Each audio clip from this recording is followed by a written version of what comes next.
ঘর যখন চলে যাইতেছে আমার বাচ্চাদেরকে লই আমি কাপড় চোপড় দিয়ে হেঁচাই বান্ধি রেখেছি। গরু মই সহকারে সবকিছু নদীতে ভাসিয়ে গেছে।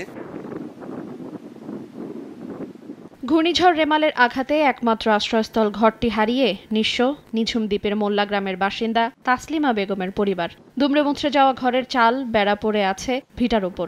ঘরের মালামাল ও ভিটার মাটি নিয়ে গেছে মেঘনার জোয়ারের পানি। 4 সন্তান নিয়ে 4 দিন ধরে পাশের গ্রামে বাবার বাড়িতে আশ্রয় নিয়েছেন তাসলিমা।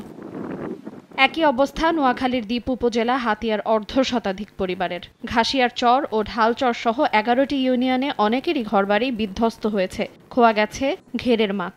লবণাক্ত পানি ঢোকায় বিশুদ্ধ পানিরও সংকট দেখা দিয়েছে। 30,000 টাকা দাদন নিয়ে ঘরটা ঠিক করছি, এখন বন্যা আসি সব নিয়ে গেছে। ঘরটা কিভাবে ঠিক করবো, বাচ্চা নিয়ে থাকবো। ঘর যখন চলে যাইতেছে আমার বাচ্চাদেরকে লই আমি কাপড় চোপড় দিয়ে হেঁচাই বান্ধি রেখেছি। সারাই তো জানা ছিলাম বাজারে, ছেলে বাচ্চাগুলো লই সকালে আই দেখি ঘর নাই। নিঝুম দ্বীপের একটাই মাত্র রুট এটা যে কাঠের পুলিশটা ঘূর্ণিঝড় রিমালের সাথে এই যে স্রোতের সাথে বেশি চলে গেছে। গরু মই সহকারে সবকিছু নদীতে ভাসিয়ে গেছে। নোনা পানির কারণে মানুষের পুকুরের মাছ এবং ওগুলা চলে গেছে।